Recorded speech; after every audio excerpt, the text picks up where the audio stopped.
Hi, welcome to the show. My name is Brandon Fertig. This is Minneapolis Expression. Thank you for joining us. You'll enjoy today's show, I'm sure. Today we have with us Chris Balser. Chris, introduce yourself to the audience. Thanks for being here. My name is Chris Balser. I want to talk to you about yoga today. Excellent. Yoga is a big topic in Minneapolis. There's a lot of yoga studios. There's a lot of people that like to take care of themselves. I know Minneapolis is perennially known as, a pretty healthy city. There's a lot of bike trails. There's a lot of, health clubs. There's a lot of people who like to take care of themselves. Despite the long winters, we're a very active community. And so having someone on who is active in a very popular, athletic endeavor is very relevant to the community. And I understand you do an excellent job of sort of bridging a couple of gaps here of, or at least connecting a couple of activities, the biking and the yoga. Is that right? Exactly, Bernard. Well, the thing about yoga is that I think we have a misconception in the West of how we practice yoga. Yoga means union, or to join. It comes from the word yoke, or to yoke, and that's when, you put the two cows in that thing, and they do okay. And so, yoga, you can do anything can be yoga. Yoga is anything that involves concentration and contemplation. That's like meditation. It is. Sounds like meditation. Very much like meditation. It is just like meditation. When you do yoga posture, you're concentrating, contemplating, or meditating on that posture to try to find union with it or to join with it. Does that make sense? Yeah, but it does involve more, because when I think of yoga, I think of motion. When I think of meditation, I think of lack of motion. Meditation can occur in motion or stillness. All right. And there's never actual stillness in stillness either. So would this be meditation and yoga be just sort of a branch off of meditation as a type of meditation? You can do yoga, you can just sit and breathe and sit in a lotus position. Of course, that could be yoga too, I suppose. Huh? So absolutely. It could be. I think I'll give you a brief history, and you can take what you want from it. But so 7,000 BC, carbon dated evidence that people were doing yoga postures. Indus-Sarasvati. It was an Indus-Sarasvati river. That's where they found those images. Like South Middle East Asia? Yeah. Okay. So essentially, the first yoga records we have of any kind of yoga practice were the Vedas. And the Vedas, what happened is that these rishis or gurus would leave their families and leave society, and they'd go live in caves, and they would meditate. Stillness, long periods of stillness. And in that stillness, they would draw from the universe, they said, in the form of vibration, chants or words or hymns and yoga postures. And what was interesting is that different parts, in different areas, they were practicing the same postures. They said that these vibrations had existed before man, before Earth, before this universe. And I know it sounds a little far out, but that's the philosophy. And so what we practice today is based on that. And there are many, many types of yoga. Essentially, there was the Vedic yoga. It's all based from that. That was the origin. That's the origin as far as we know. These people leaving society and go living in caves. They were. That's just how and where they went. But it had more to do with what happened in the states of meditation. They would go and become recluses, and they would sit in these caves and meditate in stillness, and they would draw in the meditation awareness or consciousness that other people didn't have. Right. That is the process of the meditation. Whatever they focus on, they would focus on something. What was the thing about the vibrations? Well, that's how it came. Everything they would say exists vibrationally, just like we know matter exists in the state of vibration. Everything in the world, air has a vibrational quality. What gave them that insight then? Meditation.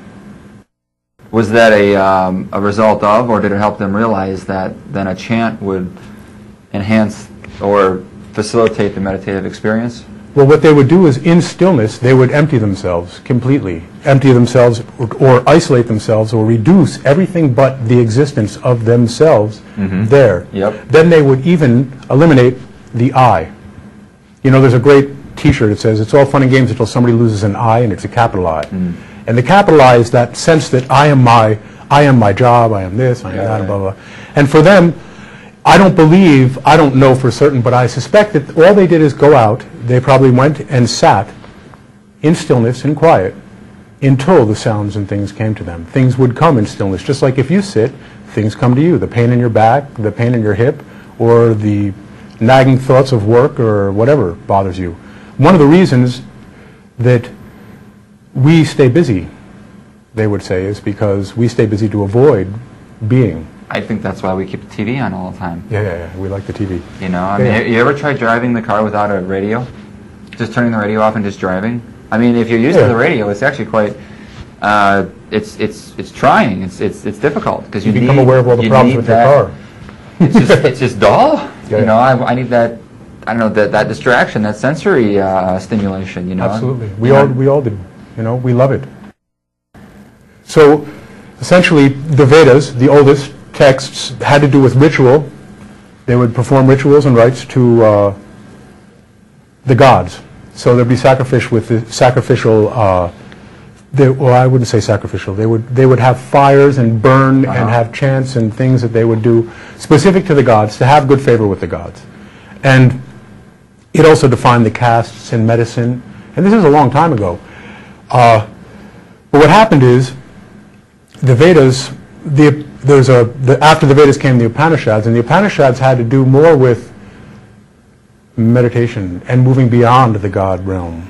They would say, the gurus of the Upanishads would say, hey, why are you praying to the gods? They want you to be stuck in Devoka, which is where they hung out. They would say, meditate and you can merge with the universe. You can become one with the universe. Is that not where the original meditators came from, or were they more religious? You would say probably the Vedas, the Vedantic literature would have more to do with religion, and the Upanishads would have more to do with meditation, although it all came about through meditation. Yeah. So the Upanishads, they would say meditate, merge with the universe. There was always a division. The only thing that is absolutely consistent through all yoga religion or philosophy is that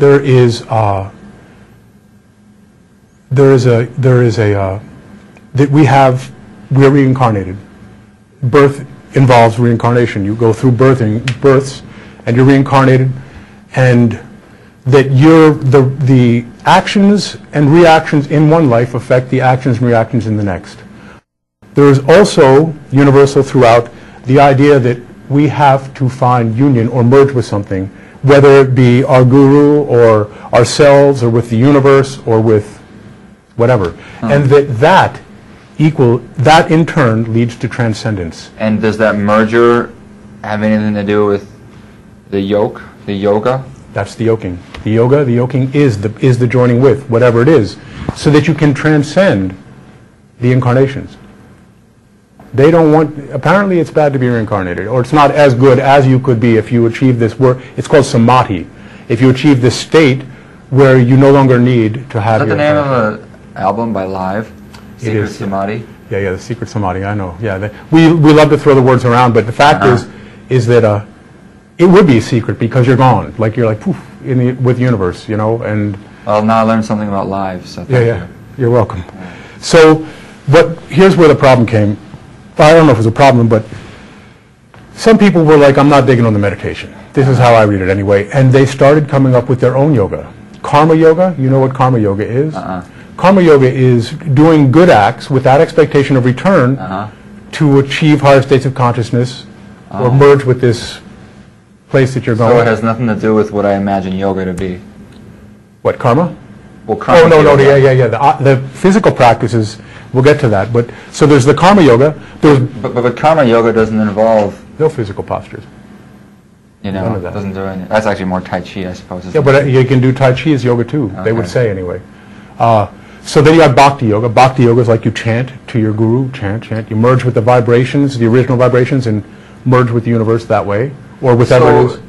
Gosh, I'm just trying to mentally compartmentalize meditation and yoga, and it's really challenging. Yeah, because we think about it as being just physical. And for us, and for the purpose of this talk that I'm going to have with you, it will be mostly physical.